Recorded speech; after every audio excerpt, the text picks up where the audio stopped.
제3장 당신은 누구인가?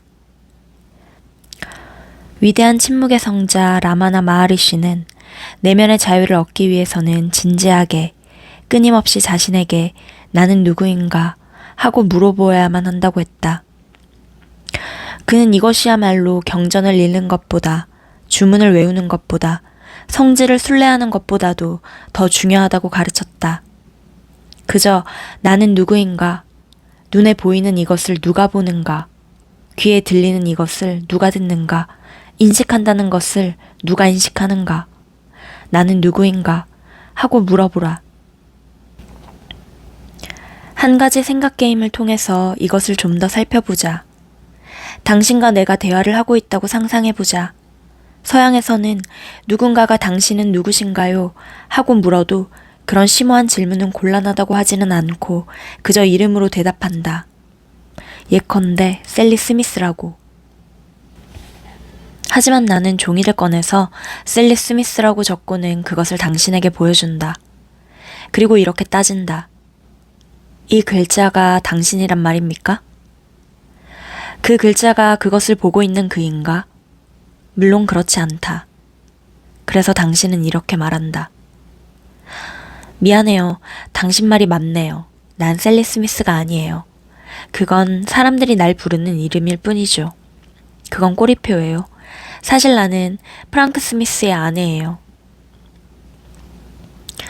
천만에. 그건 정치적으로도 맞는 말이 아니다. 당신이 어떻게 프랭크 스미스의 아내가 될 수 있는가? 프랭크를 만나기 전에는 당신이 존재하지도 않았다는 건가? 그리고 그가 죽으면 혹은 재혼을 하면 당신은 존재하기를 멈추기라도 한다는 건가? 프랭크 스미스의 아내는 당신일 수가 없다. 이 또한 하나의 꼬리표로서 당신이 연루된 어떤 사건이나 상황의 소산일 뿐이다. 그렇다면 당신은 누구인가? 이번에 당신은 이렇게 대답한다. 좋아요. 이제 제대로 말해볼게요. 내 이름은 셀리 스미스이고 1965년 뉴욕에서 태어났어요. 부모님인 해리와 메리 존스와 함께 5살 때까지 퀸즈에서 살았고 그 이후에 뉴저지로 이사가서 뉴워크 초등학교에 다녔어요. 학교 성적은 최고였고 5학년 때는 오즈의 마법사 연극에서 도로시 역을 맡았어요. 9학년 때 연애를 시작했는데 첫 번째 남자친구는 조였어요. 루트거즈 대학에 다니면서 프랭크 스미스를 만나서 결혼했죠. 그게 저예요. 잠깐. 이건 흥미로운 사연이긴 하지만 나는 당신이 태어난 이후로 일어난 일들에 대해서 물어본 게 아니다. 나는 당신은 누구신가요? 하고 물었다. 당신은 이 모든 경험들을 묘사했지만 그것을 누가 경험했는가? 다른 대학교에 입학했다고 하더라도 당신은 마찬가지로 자신의 존재를 의식하면서 거기에 있지 않았겠는가? 그래서 당신은 곰곰이 생각해보다가 이제까지 한 번도 스스로 이런 질문을 정말 진지하게 해본 적이 없었다는 사실을 깨닫는다. 나는 누구인가? 이것이 라마나 마하리시가 던진 질문이다. 그래서 당신은 좀 더 진지하게 생각해보고 나서 이렇게 대답한다. 좋아요. 나는 이 공간을 점유하고 있는 몸이에요. 키는 165cm이고 몸무게는 50kg이죠. 이게 나예요. 5학년 때 도로시 역할을 했을 때 당신은 165cm가 아니라 120cm였다. 당신은 165cm인 사람인가 아니면 120cm인 사람인가? 도로시였을 때 당신은 그 속에 없었는가? 당신은 있었다고 했다. 당신은 5학년 때 도로시 역을 경험한 그였고 지금은 내 질문에 대답하려고 애쓰고 있는 그가 아닌가? 이 둘은 다 똑같은 당신이 아닌가? 핵심적인 질문으로 돌아가기 전에 잠시 한 발짝 물러나서 몇 가지 질문을 통해 탐사해볼 필요가 있을 것 같다. 당신은 10살이었을 때 거울 속에서 10살짜리 소녀를 보지 않았는가? 지금 성인이 된 몸을 보고 있는 그는 옛날의 그와 동일한 당신이 아닌가? 그 존재는 지속되고 있지 않은가? 그 세월 동안 거울 속을 들여다본 것은 동일한 존재인가 아닌가. 이것을 매우 깊이 생각해 볼 필요가 있다. 여기 또 다른 질문이 있다. 당신은 밤마다 잠속에서 꿈을 꾼다. 누가 꿈을 꾸는가? 꿈을 꾼다는 것은 무엇을 의미하는가? 당신은 이렇게 대답한다. 글쎄, 그건 마음속에서 영화가 상영되는데 내가 그걸 보고 있는 것과 같죠. 누가 본다고? 내가 보죠. 거울을 들여다보던 그 당신 말인가? 이 글을 읽고 있는 당신이 거울을 들여다보고 꿈을 꾼다는 말인가? 잠에서 깨면 당신은 자신이 꿈을 꿨다는 것을 안다. 거기에는 지속적으로 이어지는 존재의 인식이 있다. 라마나 마하리시는 아주 단순한 질문을 던지고 있다. 눈에 보이는 그것을 누가 보는가? 귀에 들리는 그것을 누가 듣는가? 꿈을 누가 꾸는가? 거울 속을 누가 들여다보는가? 이 모든 경험을 누가 하고 있는가? 여기에 그저 정직하게 직관적으로 대답해 보려고 애쓴다면 당신은 그저 이렇게 대답하게 될 것이다. 나요. 그건 나예요. 내가 이 안에서 이 모든 것을 경험하고 있어요. 이것이 당신이 발견한 최선의 대답이다. 눈앞의 대상이 당신이 아니라는 것은 사실 간단히 알 수 있다. 그것은 전형적인 주체, 대상의 문제다. 대상을 바라보고 있는 것은 주체인 당신이다. 그러므로 우주의 모든 대상을 일일이 다 따져서 그것들이 모두 당신이 아니라고 할 필요도 없다. 그저 간단히 일반화해서 당신이 어떤 것을 바라보는 자라면 그 어떤 것은 당신이 아니라고 말할 수 있다. 그러니 무엇이 당신이 아닌지는 단숨에 알 수 있다. 당신은 외부 세계가 아니다. 당신은 안에서 세상을 내다보고 있는 그다. 여기까지는 쉽다. 이제 우리는 최소한 외부의 무수한 사물들을 제거했다. 하지만 그렇다면 당신은 누구란 말인가? 가만히 살펴보면 외부의 사물이 모두 사라져도 당신은 여전히 안에서 온갖 느낌을 경험하고 있다는 것을 깨닫게 된다. 당신이 얼마나 많은 두려움을 느끼는지를 생각해보라. 불만과 때로는 분노도 느낄 것이다. 그런데 이런 느낌들을 누가 느낄까? 당신은 이번에도 이렇게 대답한다. 나요. 잘 대답했다. 똑같이 나가 외부 세계와 내면의 감정을 경험한다. 이것을 확실히 따져보기 위해서 당신이 마당에서 놀고 있는 개를 지켜보고 있다고 해보자. 그때 갑자기 등 뒤에서 무슨 소리가 들린다. 방울뱀이 슉슉거리는 소리 같다.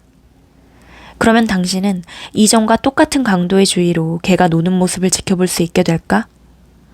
속에서 엄청난 두려움이 올라오는 것을 느낄 것이다. 눈앞에는 여전히 개가 놀고 있지만 당신의 마음은 그 두려운 느낌에 완전히 사로잡힐 것이다. 모든 주의가 순식간에 그 감정 속으로 빨려 들어갈 것이다. 그런데 그 두려움을 누가 느끼는가? 그것은 개를 지켜보던 것과 동일한 당신이 아닌가? 사랑을 할 때 누가 그 사랑을 느끼는가? 눈을 뜨고 무엇을 바라보고 있기가 힘들 만큼 너무나 깊은 사랑을 당신은 느껴본 적이 없는가? 이처럼 외부의 대상에 집중하기가 힘들 정도로 마음속에 너무나 아름다운 느낌에 혹은 두려운 느낌에 완전히 빠져들 수 있다. 실제로 내부의 대상과 외부의 대상들이 서로 앞다퉈 당신의 주의를 빼앗는다. 거기서 당신은 외부의 경험과 내부의 경험을 하고 있다. 그런데 그 당신은 누구인가? 이것을 좀 더 깊이 들여다보기 위해서 또 한 가지 질문에 대답해 보자. 당신은 아무런 감정도 경험하지 않고 그저 마음속의 고요함만을 느껴본 적이 없는가? 그때 거기에도 당신은 있지만 이번에는 그저 그 평화로운 고요함만을 인식한다. 결국 당신은 외부 세계의 대상들과 마음속 감정들은 그 위를 물처럼 지나가는 것임을 깨닫기 시작할 것이다. 하지만 이런 것들을 경험하는 당신은 자기 앞을 지나가는 그 모든 것을 그대로 의식하면서 있다. 하지만 어디에 있단 말인가? 생각 속에 있을까? 철학자 르네 데카르트는 말했다. 나는 생각한다. 고로 나는 존재한다. 하지만 그게 사실일까? 사전에는 생각하다 라는 말이 생각을 형성하고 마음을 사용하여 개념을 숙고하고 판단을 내림 이라고 정의되어 있다. 문제는 누가 마음을 사용해서 생각을 형성하고 그것을 개념화하고 판단하는가 하는 것이다. 생각을 경험하는 그것은 생각이 없을 때도 존재할까? 다행히도 그것에 대해서는 생각을 안 해도 된다. 당신은 자신의 존재를, 자기 존재의 느낌을 생각의 도움 없이도 잘 인식한다. 예컨대 깊은 명상에 들어가면 생각이 멎는다. 당신은 생각이 멎은 것을 안다. 그것을 생각하는 것이 아니라 그저 생각이 없는 상태를 인식한다. 명상에서 빠져나와서 당신은 이렇게 말한다. 우와, 명상에 깊이 들어갔더니 처음으로 생각이 완전히 멎어버렸어. 난 완전히 평화롭고 조화롭고 고요한 그런 자리에 있었어. 당신이 그 안에서 생각이 멎을 때 일어나는 평화를 경험하고 있었다면 당신의 존재는 생각이라는 행위에 의존하지 않는 것이 분명하다. 생각은 멎을 수 있다. 생각은 또 엄청나게 시끄러울 수도 있고 어떤 때는 다른 때보다 훨씬 많은 생각이 일어날 수도 있다. 당신은 이렇게 말할지도 모른다.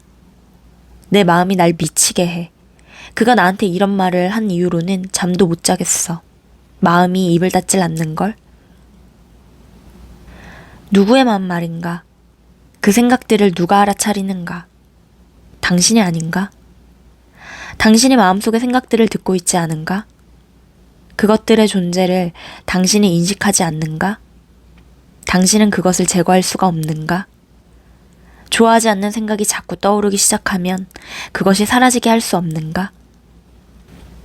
사람들은 늘 생각과 씨름을 한다.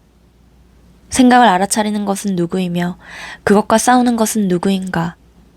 여기서도 역시 당신은 생각과 주체, 대상의 관계를 이루고 있다. 당신은 주체이고 생각들은 그저 당신이 인식할 수 있는 또 다른 대상일 뿐이다. 당신은 생각이 아니다. 당신은 단지 생각들을 인식한다. 마침내 당신은 이렇게 말한다. 그래, 나는 외부 세계의 어떤 것도 아니고 감정도 아니야. 외부와 내부의 이 대상들은 왔다가 지나가고 나는 그것들을 경험하는 거야. 나는 생각도 아니야. 그것은 잠잠할 수도 시끄러울 수도 있고 행복할 수도 슬플 수도 있어. 생각은 내가 인식하는 또 다른 대상일 뿐이야. 하지만 그럼 난 무엇란 말이야? 그것은 심각한 의문이 된다. 나는 무엇일까? 이 모든 육체적, 감정적, 정신적 경험을 하고 있는 그것은 무엇일까? 그래서 당신은 이 의문을 조금 더 깊이 살펴본다. 그러면 경험들을 지나보낸 뒤에 남아있는 자를 알아차리기 시작할 것이다. 경험을 경험하는 그를 인식하기 시작할 것이다. 당신은 마침내 경험자인 그 당신이 어떤 특별한 속성을 지니고 있음을 깨닫는 내면의 어떤 지점에 도달할 것이다. 그 속성이란 순수한 인식, 의식함, 존재한다는 어떤 직관적 느낌이다. 당신은 자신이 거기에 있음을 알게 된다. 그것을 생각할 필요가 없다. 그저 안다. 원한다면 그것에 대해 생각할 수도 있다. 하지만 그러면 자신이 그것을 생각하고 있다는 사실을 알아차릴 것이다. 당신은 생각을 하든지 말든지 상관없이 존재한다. 이것을 조금 더 경험적으로 알기 위해 의식적인 실험을 한번 해보자. 방 안이나 창문 밖을 한번 흘끗 바라봄으로써 눈앞의 모든 것을 한순간에 자세히 볼 수 있는지 보라. 가깝든 멀든 당신은 시야에 들어오는 것을 애쓰지 않고 인식할 수 있다. 당신은 머리나 눈을 돌리지 않고도 보이는 것들을 즉석에서 자세히 인식한다. 모든 색깔들과 다채로운 빛과 목가구의 결과 건물의 생김새와 나무 껍질과 잎을 바라보라. 이 모든 것을 생각할 필요 없이 단숨에 인식한다는 것을 알아차리라. 생각할 필요도 없이 그저 본다. 이제 당신이 보는 것을 생각으로서 낱낱이 떼어내어 이름 붙이고 자세히 묘사해보라. 그냥 바라보는 의식의 순간포착에 비하면 마음의 소리가 그 모든 사항을 당신에게 묘사하는 데에는 얼마나 긴 시간이 걸리는가.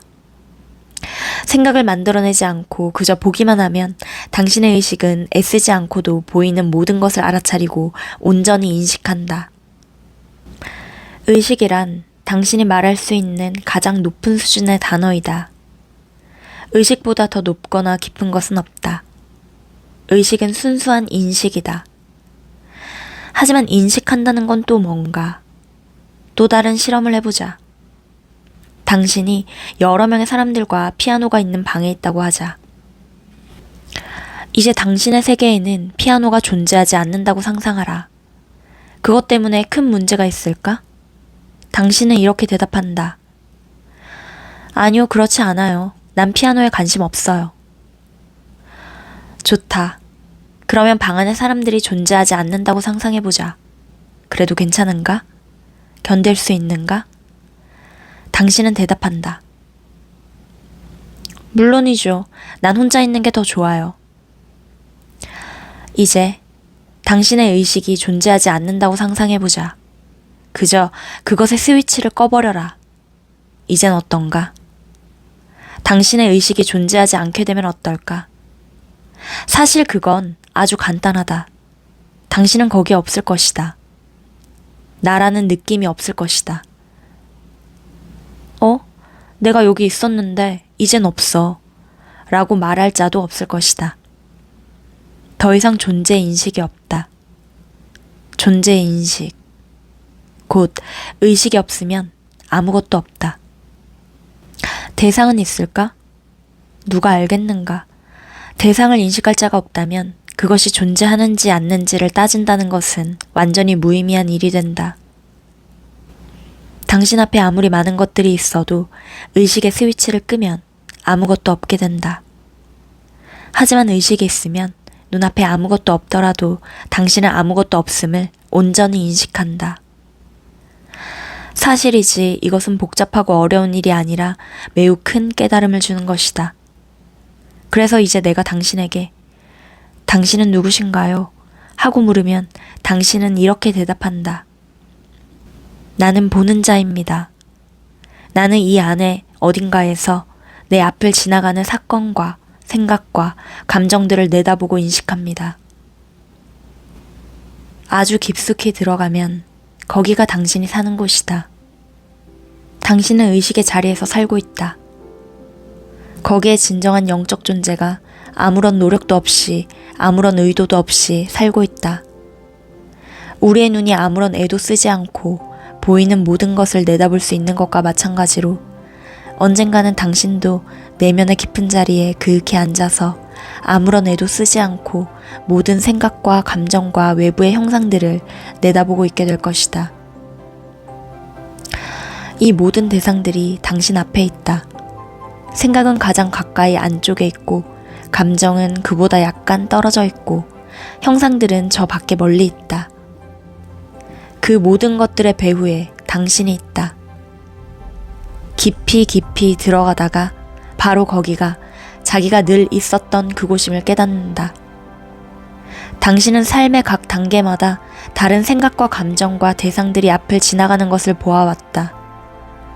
하지만 당신은 언제나 있는 모든 것을 그대로 받아들이는 의식이었다. 이제 당신은 의식의 중심에 있다. 당신은 만물의 배후에서 그저 지켜보고 있다. 거기가 당신의 진정한 본향이다. 그 밖의 모든 것을 없애버려도 모든 것이 없어진 것을 인식하면서 당신은 여전히 거기에 있다. 그 중심 자리가 참나의 자리이다. 당신은 그 자리로부터 감각을 통해 생각과 감정과 온 세상이 들어오는 것을 인식한다. 하지만 이제 당신은 자신이 그것을 인식하고 있음을 안다.